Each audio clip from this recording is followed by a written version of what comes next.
Right, so what is up guys, SDPeasy here, and today we've got a pretty mental video that came literally out of nowhere yesterday in the news that Jake Paul's house got raided by the FBI. So this is seriously some serious shit. This is not just like a little joke. Now, as we know, we've covered it before, there are plenty of parties during the obviously pandemic, the lockdown times, obviously, which a lot of people were speculating would have been the reason why his house was raided. But when you see how many people went to his house, you can quite clearly see that it's definitely not because of that. It's definitely going to be something a little bit more serious than just a few house parties. I'll roll the clip now for you, or I'll just throw up an image of how many people turned to his house. But it's pretty much just a small army basically rolled up to his house to just raid it, basically. They've made a statement saying that he wasn't home at the time. And they've took loads of stuff, and as we all know from the thumbnail, as you've probably seen the images on Twitter, they took loads and loads of firearms from the house, like so many firearms from the house. It was kind of mad, the amount of guns that were there. Now, obviously, if he does own legal licenses for all of them, then there's literally no issue at all. It's America. We all know that they're allowed guns and so on. But if he doesn't, and they're illegal guns, then that is some serious shit. He could be in some big trouble for that one. That could cause him a lot of problems. And there was a lot of speculation about the reason for the raid, and they had a warrant to go into his house. They had every right to be there. They had all this, all that. There was a lot of speculations about why they were there, and a lot of things led towards Jake Paul's manager, Armani Izadi, I think his name is. So, if you don't know who Armani is, now this bloke, yeah, a bit of a dodgy guy, not gonna lie. He owns the Graffiti mansion, a very famous mansion in Vegas. If you don't know about that, then I'll throw a photo up for you. But it's basically they just graffiti all kinds of different things throughout the year. It's a pretty amazing mansion, I won't lie. But he owns that, and it turns out that was actually raided as well.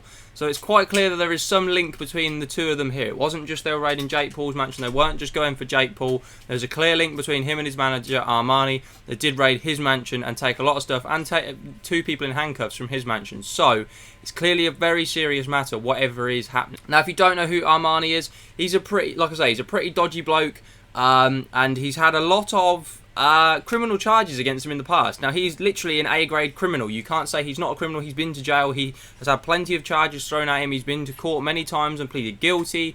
And he's a very, very dodgy guy. He's a bit of a scumbag. And it kind of blows my mind, really, that Jake Paul has allowed himself to be associated with him and work together and work in a business sort of model with him. I don't really understand the mindset behind that and why he'd think that was a good idea. But, you know, it's happened. Armani is he had a massive criminal charge which you'll be able to find anywhere on the Google. This is not like rare knowledge. This is common knowledge that he is a pimp, and he basically hires women and sells them the dream, and basically then uses them as prostitutes for either him, his team members. Obviously, the members of Team 10 have been very much part of this, and it's pretty mad to think that this guy is associated with someone as big as Jake Paul, and the media pool that Jake Paul has. To throw yourself in with a criminal is never going to be a good idea. Now, there's a lot of allegations being thrown around about Armani, about Jake, about what they're doing in that Team 10 house, what they're doing in the Graffiti mansion, what is going on, and why they've been raided. Obviously, we know that a lot of firearms have been taken, and there was a warrant put out. Now, the FBI have made it clear that they are not allowed to say what they were raiding for at the moment and why they had a warrant for the house. That has not become public yet, and we don't know when that will become public. But obviously, there's a lot of speculation about what it's about. A lot of it is to do with a lot of Armani's very, very bad charges.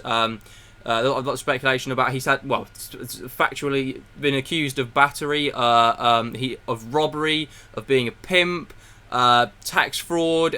He's a very, very bad bloke, and it blows my mind that they're associated together. I don't understand why Jake would find that this guy would be a good bloke to sort of be part of his business and be part of his social media empire, if you must.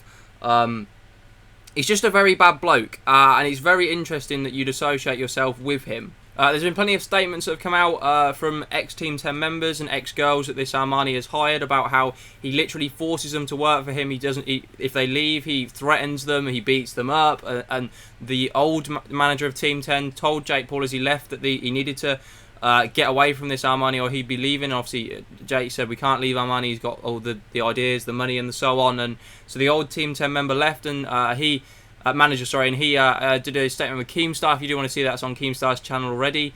That's a pretty mad statement when you listen to some of the stuff that he knows that Armani has been a part of. Now, obviously, these are all speculations, and there's obviously been speculations of across social media of apparently Jake Paul and Armani being involved in a massive drug business across America as well. So this could become very serious, and this could be the massive end of Jake Paul, which, I mean, as much as I'm not his biggest fan, and I know that a lot of people aren't his biggest fan, he does some very questionable things on the internet, and I don't like the way that I just don't like a lot about him. I would never want to see something like this come on him because he associated with himself the wrong kind of people. Now, if he has done, then it's his own fault and he has to own up to the mistakes. That if he is part of some really bad organisation going on here and something is found out and released to the public that it is terrible, that it is maybe to do with Armani continuing with being a pimp, with firearms, drugs, robbery, fraud, whatever it is, then it needs to be sorted out and it needs to just be made clear to the public so that we're not assuming things. But like I say, these are all speculations, but either way, it's not looking good for Jake Paul. So let me know in the comments what you guys think about this, what you think about Armani and Jake, about what you think the reason for the FBI warrant may have been. I'm sure in the next few days we'll find out, but it looks pretty mental and it looks like it's going to be a very serious thing. Hopefully you guys have enjoyed this and you've learned something new if you didn't know about this topic already. Drop a like on the video if you have learned something new or you did enjoy this video. Subscribe if this is your first time around here, or hit that notification bell. We upload every single day at 6 PM, so you don't want to miss out any content. And I know that there's over 50% of you that watch this video that aren't subscribed to the channel, so if you could boost those numbers and let's make sure we're at least in the positive of people subscribed to not subscribe watching the videos, that would be fantastic. Thank you very much for your support. Thank you for watching. I wanna take it all in, I'm falling. The cityscape by night, wanna catch in my photos. Where you go, every corner twice as bright. They'll be my treasures forever when I can't hold